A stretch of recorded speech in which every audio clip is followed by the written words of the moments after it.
Over to the left, Cease. Kevin, since LSU, quote the old rivalry, new rivalry, what would a win mean to the program and what would a win mean to you? It's I think it's a big deal for our fans and a big deal for, these seniors, just because, you heard me say a couple weeks ago, these are the pioneers. This is the first group that's come into this league. I met with them the other day on Monday, just about where they were and what's important to them. You look back and being the new guys in this league, the expectations that these guys have set for this program are a lot higher than they were when I got here. They're going to continue to rise. I think that the fact that they've won 36 games in 4 years. This could get them to 37, a ninth game, and possibility of 2 double-digit seasons in their 4 years in a short period of time. I think if somebody had said that 4 years ago, the only people who believed that were the guys we talked into coming here and the coaches we talked into coming here. So, that's where this program has come. These guys have a lot to do with that. That being said, this is the one program that they haven't beaten in the West in their time here, and I think that's something that they want to accomplish. Leaving here at Texas A&M is the first group to go into the SEC and also have the opportunity to have a victory over every Western Conference opponent. So, that's something that we've talked about, and what I care about more is what the players, how they feel, and what's important to this group right now, and accomplishing things, and I think that's important to them. Whether we can get that done or not, it'll be another big task for us, because this team is dangerous. They've lost 3 games in a row, but they certainly have a skill level, particularly offensively, with Leonard Fournette, Malachi Dupree and Duval on the perimeter are just tremendous weapons. When Brandon gets them cut loose and wide open, those guys can score points quickly. So we've got to eliminate the big play and try to keep things in front of us, and that big play can come on the perimeter and not cut people loose, but also be committed to stopping the run, just like we did at Vanderbilt, and not let Fournette get in that second level and start running through people. So, they put together a challenge for you offensively, and they got real good speed defensively, 2 really good linebackers, 2 really good ends, and everybody knows about the DBs back there, and that a couple guys from this state that we would like to have, and that are roaming around back there in their secondary. So, that's what makes this game the game that it is for us, because there are a lot of people, a lot of players on this field, coaches and players that played against each other, recruit against each other. Some guys played at the same high school, and so there's a lot more of that than you would think involved in this football game, which is now comes down to playing that game on Thanksgiving weekend, which is rivalry week. Down front, Brent. Based on that line you've dropped on us about if you can't beat him, hire him, how much better do you feel about going into this game because you have John Chavis on your side? Well, there's some familiarity, with a lot of things. We lost last year by 6, so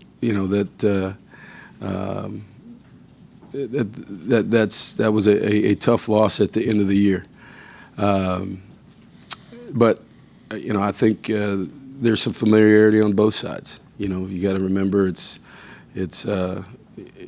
he worked there too, so they went against him every day also. So there's people forget about that. But certainly, I think you look at where we are. Are we the defense that we want to be? Completely, no. And, I'll tell you that. John will tell you that. But I think without a doubt we've improved. Our run defense will be tested Saturday night. And, last week we made some strides in that area. Obviously, anytime, you have the first shutout in 11 years here, you're doing something. So, it'll be interesting to see, how that plays out, with Leonard Fournette and they've got the number one rushing attack in the league. We're way down in the statistics on that, but somehow the last few weeks we found a way to play better up front. Made some personnel switches and had a lot of energy, and we've got to bring that same amount of energy that we had in Nashville. We got to bring that to Baton Rouge. Daryl, was there a hand up in the back? Sure, I can ask a question. Can you talk a little bit about Kyle Allen and how he played against Vanderbilt, and you feel like that he'll be the guy that you go with to start against LSU Saturday? No, I thought Kyle did what we asked him to do. He valued the football. We didn't have any turnovers Saturday night. He had maybe one or two ill-advised throws, but other than that, when he missed down in the red zone, he missed high and missed away from people where Ricky could go get it or somebody else could go get it, and so he protected points, and that was a real point of emphasis last week. That hey, we get in the red zone, we're going to give you plays. When we throw it, let's make sure that we've got 3 points. Let's not force something in there where we get the ball to the other team, and let's end the possession in a kick, unless it's a fourth down situation, and we'll make some decisions there. So basically, that directive he carried out. Didn't turn the ball over, protected it pretty well. We moved the ball well. We weren't very good in the red zone. That's the number one red zone defense in the SEC. So that's not an excuse for us. I told people that a week ago, but nobody listened. So we had to kick 6 field goals. We can be better in the red zone. We need to be better. But for us to operate the way we operated Saturday night, I think we had the most yards that Vanderbilt's given up this year. And so defensively, they're pretty salty. But those yards didn't equate to the number of touchdowns that we would like to have. And so we need to be better there. Go to the right here, Gabe.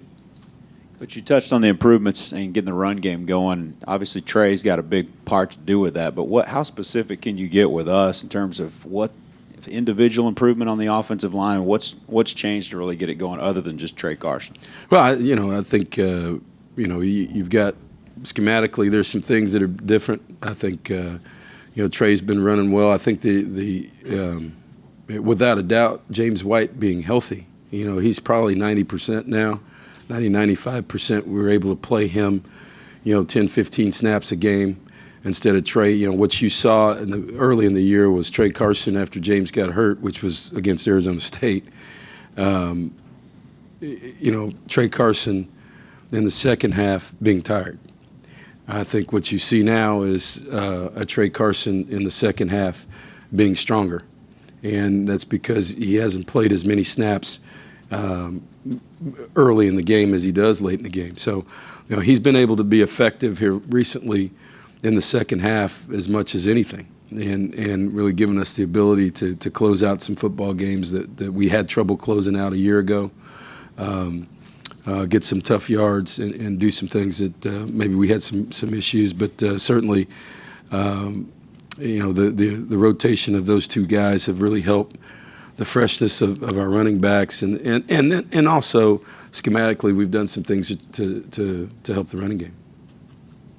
Down front, Suzanne. Hey, Kevin, did Kyle do enough to stay as your starter? I answered that Saturday night, Suzanne. I said we're good with where we are. Okay. And after the game, so we're ready to roll. Okay. Anything else? To the back, Lee.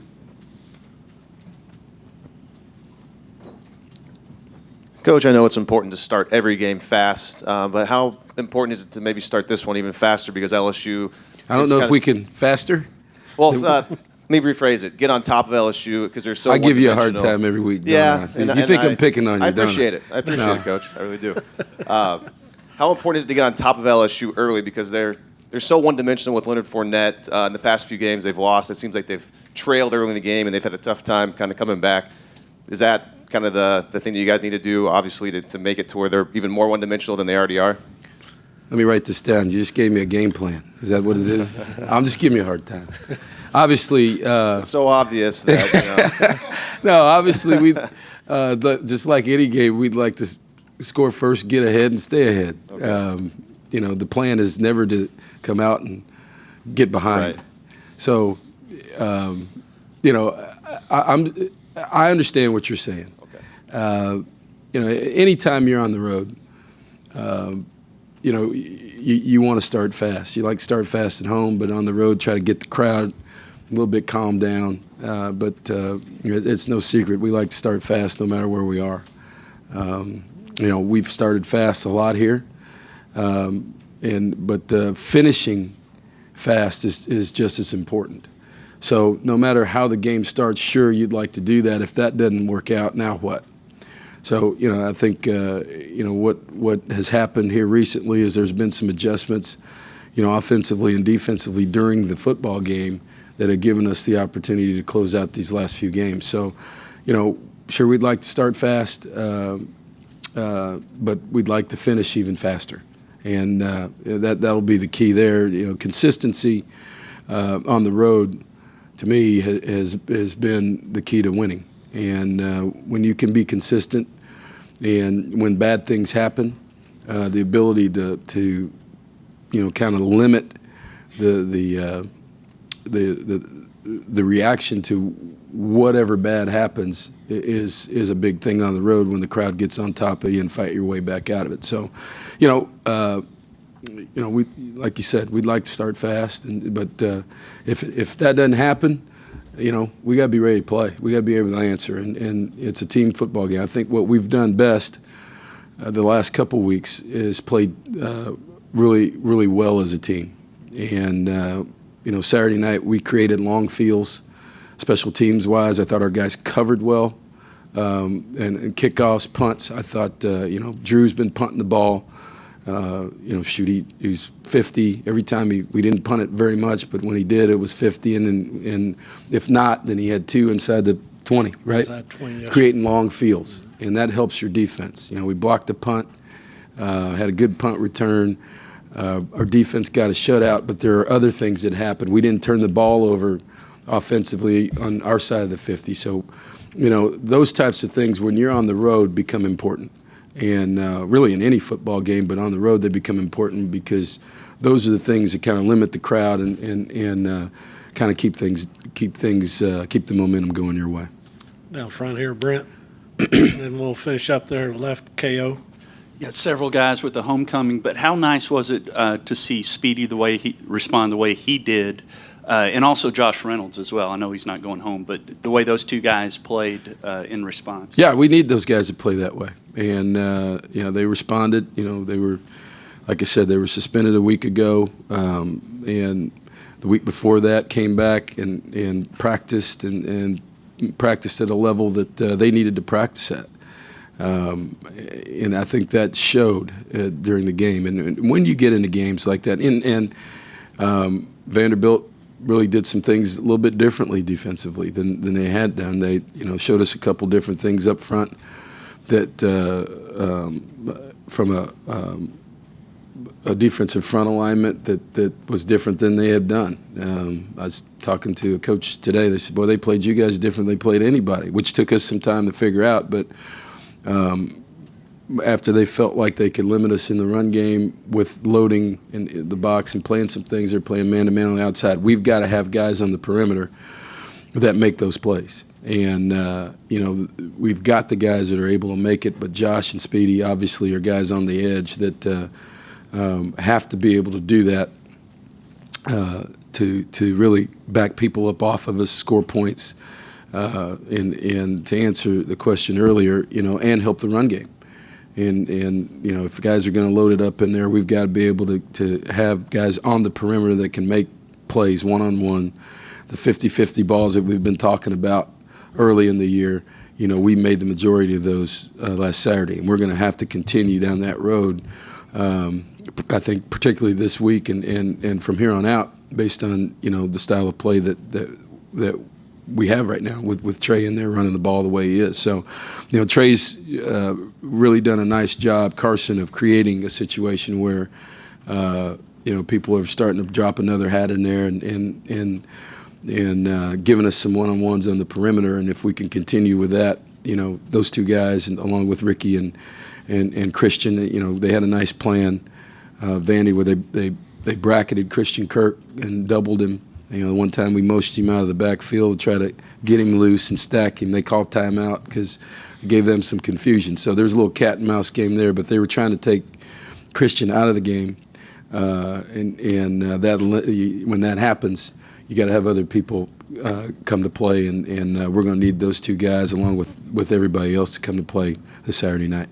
Sorry, can I ask a follow-up real quick? Yeah. Do you feel for what Coach Miles is going through this week with everything going on there? I have a lot of respect for Les Miles and what he's accomplished, in 11 years. And, getting to know him over the last, this will be my 4th year in the league. So, I don't know enough about what's going on there. I mean, I hear things, believe it or not, we up there, and that it's kind of dark up there, and we're not watching television or reading the paper.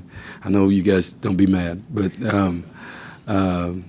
it's just, you do. Any coach, that, and there's a lot of them this year. A lot of them I know, and so every situation's different. I don't know the details, but you can't help in this business, particularly. I think Mike Slive said it best. When we meet, there's 14 guys in that room. There's a lot of different personalities in that room, but it's all like 14 guys that live in the same house, and you're fighting for the same thing all the time. But there's a relationship, and there's a respect, and so I can tell you that I have a lot of respect for what Les Miles has done as a coach and is doing as a coach at LSU. Finish up with KO. Coach, with the benefit now of being deep into the season, you guys have made the personnel changes and made some moves around. In your estimation, just kind of a letter grade or percentage, or where are you in terms of being satisfied with your offense and in your defense? You keep asking me that, and I keep telling you at the end of the year we'll evaluate. All right. Very All right? good. All right. Thanks, Coach. See We ya. got